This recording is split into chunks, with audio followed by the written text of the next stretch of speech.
Good morning, everyone. Before continuing our topic, I just want to tell you something. मैंने आपको सबसे पहले video में झपताल सिखाई थी, जिसके अंदर मैंने आपको असाइनमेंट में साथ में दिया था कि आपने मुझे एक छोटी सी वीडियो क्लिप भेजनी है जिसके अंदर आप खुद हाथ पे ताल बजाओगे 3 बार और मुझे वो छोटी सी वीडियो क्लिप आपने सेंड करनी है। जैसे मैंने अपने सिर्फ हाथों की वीडियो बनाई थी, मुझे सिर्फ वैसे वीडियो चाहिए। Many students have send that video, लेकिन कईयों ने सेंड नहीं भी की है। तो मैं आपको एक चीज़ बता दूं, ताल का टॉपिक हमारा प्रैक्टिकल टॉपिक है, उसको आपको लिखना आना चाहिए। वो चीज़ आपको 11th में भी बहुत अच्छी तरह से आती थी। इट इज़ जस्ट रिवीजन, क्योंकि वो ताल एक नहीं है, आपको ताल के बोल लर्न होने चाहिए। लेकिन मेन चीज़ उसके अंदर प्रैक्टिकल है। अगर आप उसको बजाना ही नहीं सीखोगे, मुझे बजा के नहीं दिखाओगे, तो हाउ विल आई जज कि आपको वो आया है या नहीं आया। आपने उसको लिख के दिखा दिया, टू गुड, आपने वो कॉपी भी कर लिया होगा, बट मैं उसको कैसे समझूं कि आपने कॉपी नहीं किया। मुझे वो चीज़ वीडियो चाहिए। तो जिन बच्चों ने मुझे वीडियो सेंड नहीं की है, you have to send that video. और वो मेन पार्ट ही प्रैक्टिकल का पार्ट है।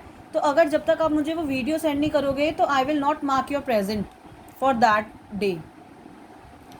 तो जिन्होंने मुझे सेंड कर दिया है, वेरी गुड फॉर देम, और जिन्होंने मुझे नहीं सेंड की है, you have to send that video. Before sending me any other topic, just send me that video, short video clip, जिसके अंदर की आप मुझे झप ताल हाथ पे बजाते हुए दिखाओगे 3 बार। 3 बार आपने उस ताल को रिपीट करना है हाथ पे बजाते हुए, और आपने वो वीडियो फिर मुझे सेंड करनी है। अब नेक्स्ट आप असाइनमेंट जब भी मुझे सेंड करोगे तो मेरे पास पहले वो वीडियो आनी चाहिए, ओके? नहीं तो आपके उस दिन की एब्सेंट ही मार्क होगी, because that is a practical part. और आपने अगर एक असाइनमेंट किया तो वो पूरा कंप्लीट करना है, ओके? नाउ टुडेज टॉपिक, जो हमने लास्ट वीडियो में स्टार्ट किया था टॉपिक अपना, जीवनी उस्ताद फयाज खान जी की, हमने उसके 2 टॉपिक्स कवर किए थे, इंट्रोडक्शन और जन्म। अब हम उसके आगे उसका कंटिन्यू करेंगे। उससे पहले हम थोड़ा सा पहले उनका पीछे वाला याद करें कि हमने क्या क्या पढ़ा था। सबसे पहले हमने इंट्रोडक्शन पढ़ा था, जिसके अंदर हमने बताया था आगरा घराने के हैं और उनको आफ्ताब मौसीकी का खिताब मिला हुआ है। उसकी स्टोरी बताई थी, कैसे मिला था वो खिताब। और लास्ट में हमने उनका बताया था कि वो शास्त्रीय संगीत में जितना अच्छा ख्याल ध्रुपद धमार गाते हैं, उतना ही अच्छा वो सेमी क्लासिकल का जो टप्पा ठुमरी होता है वो भी गा लेते हैं। ये था हमारा इंट्रोडक्शन। इसके बाद हमारा जन्म का था, उनका जन्म कहाँ पे हुआ, कब हुआ। उसके बाद उनका जन्म अपने नाना के घर हुआ था। क्यों हुआ था? क्योंकि उनके पिताजी की मृत्यु हो चुकी थी उनके जन्म के 3-4 महीने पहले ही। ठीक है, यही पढ़ा था हमने। फिर उसके बाद हमने आगे और उनके पढ़ा था कि उनके पूर्वज जो थे, पुराने जितने भी थे, वो सब संगीत से ही ताल्लुकात रखते थे। तो उनके घर में पहले से ही संगीत का माहौल था, तो उनको संगीत विरासत में मिला था और उनके पूर्वजों का संबंध तानसेन से जुड़ता था। ठीक है, ये हमने पढ़ा था पीछे। अब हम पढ़ेंगे संगीत की शिक्षा, कि उनको संगीत की शिक्षा कहाँ कहाँ से मिली, उन्होंने कहाँ से क्या चीज़ सीखा। तो सबसे पहले संगीत की शिक्षा उस्ताद फयाज खान जी ने अपने नाना से सीखी थी। उनके नाना का क्या नाम था? गुलाम अब्बास खान। ठीक है, जब उस्ताद फयाज खान जी 5 साल के थे, छोटी सी उम्र के थे, तब से ही उनके नाना जी ने उनको संगीत की शिक्षा देनी शुरू कर दी थी। ठीक है ना? संगीत की शिक्षा उनको अपने नाना से, क्योंकि ऑब्वियस है अगर वो अपने नाना के घर में ही उनका पालन पोषण हुआ था, तो जो उनके घर में माहौल रहेगा, संगीत का माहौल था, तो उनको संगीत सीखने को मिलेगा ही। तो उनको संगीत की शिक्षा अपने नाना जी से मिली थी, जिनका नाम था गुलाम अब्बास खान। जब उस्ताद फयाज खान 5 साल की छोटी उम्र के थे, तब से ही उनको संगीत की शिक्षा मिलनी शुरू हो गई थी। फिर अब उसके बाद संगीत के अंदर आप आलाप देखते हो कि जब हम कुछ भी चीज़ राग गाते हैं तो उसके अंदर हम आलाप लेते हैं। आलाप और ध्रुपद ये गायकी होती है। जैसे हम गाते हैं बड़ा ख्याल छोटा ख्याल, एक वो तरह की, एक उस तरह की गायकी है। एक ध्रुपद होता है, एक धमार होता है। जैसे हमने पीछे पढ़ा कि उनको ध्रुपद, धमार और ख्याल भी वो गाते थे।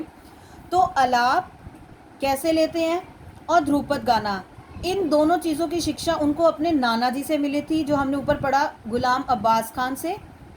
और एक चीज़ होती है धमार, धमार की शिक्षा उनको अपने नाना के छोटे भाई ने दी थी। ठीक है, हमने उनकी संगीत की शिक्षा में 2-3 वर्ड्स पढ़े हैं। क्या क्या? सबसे पहला है आलाप, आलाप और ध्रुपद। ये 2 चीज़ें उन्होंने अपने नाना गुलाम अब्बास खान से सीखी थी। और तीसरी चीज़ हमने पढ़ी है धमार, धमार उन्होंने अपने नाना के छोटे भाई से सीखा था। ठीक है, इसके बाद जब उनको संगीत की शिक्षा मिली, उन्होंने संगीत सीखा, इसके बाद वह कलकत्ता, मुंबई और भी ऐसे जितने महानगर हैं, बड़े बड़े शहर हैं, वहाँ पे उन्होंने अपने गायन को पेश किया और सब लोगों ने उनके गायन को बहुत ज़्यादा पसंद किया। ठीक है, संगीत की शिक्षा ऐसा कुछ टफ नहीं है। सबसे पहले संगीत की शिक्षा उनको कहाँ से मिली थी? अपने नाना गुलाम अब्बास खान से मिली थी। कब मिलनी शुरू हो गई थी? 5 साल की छोटी सी उम्र में ही संगीत की शिक्षा उनको मिलनी शुरू हो गई थी। फिर संगीत में आलाप और ध्रुपद की शिक्षा उनको अपने नाना गुलाम अब्बास खान से मिली और धमार की शिक्षा नाना के छोटे भाई से मिली। जब संगीत की शिक्षा उन्होंने पूरी ग्रहण की, उसके बाद कलकत्ता, बम्बई जैसे महानगरों में, जो बड़े बड़े शहर हैं, वहाँ पे उन्होंने अपने गायन पेश किया और सबको बहुत ज़्यादा खुश किया। इसके बाद वे जीवन भर, मतलब जब उन्होंने संगीत की शिक्षा ले ली, अपने कई जगह पे प्रोग्राम्स भी किए उन्होंने संगीत से रिलेटेड। जब वह बहुत ज़्यादा प्रसिद्ध हो गए, संगीत की शिक्षा पूरी उन्होंने ग्रहण कर ली, उसके बाद वे जीवन भर के लिए बड़ौदा दरबार में रहने लगे। बड़ौदा एक जगह का नाम है, बड़ौदा दरबार में रहने लगे थे। कई सारे संगीत के सम्मेलन भी उन्होंने संगीत के सम्मेलनों में भी उन्होंने अपना गायन पेश किया था। जैसे मैंने अभी आपको बताया कि महानगरों में उन्होंने अपना गायन पेश किया था, तो वहाँ पे संगीत के सम्मेलन और भी कई ज़्यादा जगह पे हुए थे, वहाँ पे उन्होंने भी अपना गायन पेश किया। ठीक है, संगीत की शिक्षा में हमने क्या क्या पढ़ा? सबसे पहले हमने पढ़ा कि उनको अपने नाना से मिली थी, नाना का नाम था गुलाम अब्बास खान। इसके बाद कब मिलनी शुरू हुई थी उनको शिक्षा? 5 साल की छोटी सी उम्र में ही संगीत की शिक्षा मिलनी शुरू हो गई थी। फिर उसके बाद संगीत में हमने 3 वर्ड्स पढ़े, कौन से? आलाप, ध्रुपद और धमार, जिसके अंदर से आलाप और ध्रुपद की शिक्षा उनको अपने नाना से ही मिली, लेकिन धमार की शिक्षा उनको अपने नाना के छोटे भाई से मिली थी। फिर कलकत्ता और बम्बई जैसे महानगरों में, बड़े बड़े शहरों में उन्होंने अपना गायन पेश किया, मतलब अपनी परफॉर्मेंस दी, म्यूज़िक से रिलेटेड उन्होंने अपनी परफॉर्मेंस दी। इसके बाद वह जीवन भर के लिए बड़ौदा दरबार में रहने लग गए और इसके साथ साथ उन्होंने और भी कई सारे संगीत के सम्मेलनों में अपना गायन पेश किया था। क्लियर? अब इसके बाद हम पढ़ेंगे गायन शैलियाँ। गायन शैलियाँ मतलब उनके गाने का स्टाइल क्या क्या था, वो कैसा गाते थे, उनकी आवाज़ कैसी थी। ठीक है,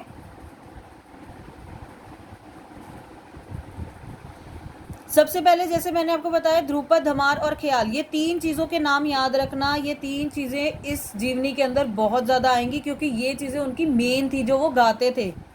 ये तीनों चीज़ें गाने के स्टाइल हैं। जो हम गाते हैं ना बड़ा ख्याल छोटा ख्याल, वो ये ख्याल है। ऐसे ही और ध्रुपद और धमार भी गाने के स्टाइल्स हैं। तो ये 3 वर्ड्स याद रखना, ध्रुपद, धमार और ख्याल।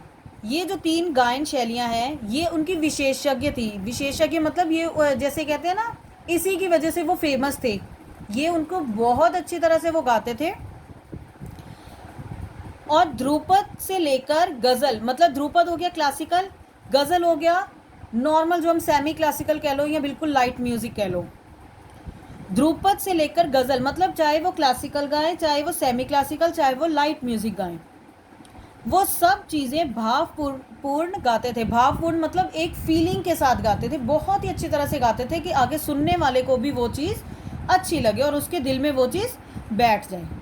ठीक है, सबसे पहले हमने ये देखो, मैंने ये स्टार्स लगाए हैं। स्टार का मतलब ये है कि इस टॉपिक के बारे में हमने इसके अंदर बात की है और क्या क्या है क्लैरिफाई किया है, वो हमने आगे पॉइंट्स के अंदर मैंने लिखा है।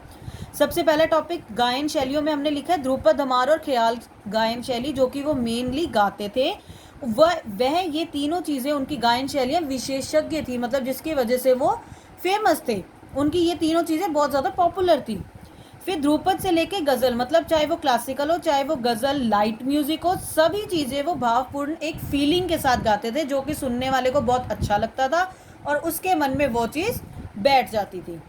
ठीक है, इसके बाद हम उनके गले के बारे में बात करेंगे। कंठ मतलब गला, उनका गला नीचा था। नीचा मतलब उनकी वॉइस हैवी थी। नीचा गला होना मतलब वॉइस हैवी होती है। तार सप्तक, आपको पता हमने 3 सप्तक पढ़े हैं 11th में, मंद्र सप्तक, मध्य सप्तक और तार सप्तक। तार सप्तक क्या होता है, जैसे आप सारे गामा पाधा नी सा, ऊपर जब हम गाते हैं सारे गामा पाधा नी से, जैसे जैसे हम ऊपर जाते हैं फिर सा से ऊपर रे गा मा फिर शुरू हो जाता है। ये ऊपर की जितनी हमें ऊपर तेज बोलना पड़ता है कह लो, या तीखी आवाज़ निकालनी पड़ती है, ये सब होते हैं तार सप्तक। तो जैसे हमें पता है कि उनका गला बहुत नीचा था, उनका कंठ नीचा था, आवाज़ उनकी हैवी थी, तो वो तार सप्तक में जाने की उनकी एक सीमा थी, एक मर्यादा थी, मतलब एक लिमिट थी। वो बहुत ज़्यादा ऊंचा नहीं गा पाते थे क्योंकि उनकी वॉइस हैवी थी, उनका कंठ नीचा था। इसी वजह से वो तार सप्तक में जाने की उनकी एक सीमा थी, वो ज़्यादा ऊंचा नहीं गा पाते थे। और कितना गा पाते थे, लगभग 2.5 सप्तक। 2.5 सप्तक मतलब एक सप्तक, दूसरा सप्तक सारे गामा पाधा नी एक हो गया, फिर सारे गामा पाधा नी दूसरा हो गया, फिर आगे सारे गामा पा मतलब आधा हो गया। 2 सप्तक और एक उससे आगे वाला, आधा उससे आगे वाला, सॉरी। ठीक है, ये उनकी मर्यादा थी कि वो सिर्फ 2.5 सप्तक तक का ही प्रयोग करते थे, इससे ऊपर वो नहीं गा पाते थे। और वैसे अगर हम मेन उनकी समराइज करें, अगर हम उसकी आवाज़ के बारे में, उनकी आवाज़ के बारे में, तो सीधी सी बात है, उनकी आवाज़ बहुत ज़्यादा बुलंद थी, भरवी मतलब हैवी थी और बहुत ज़्यादा सुरीली थी।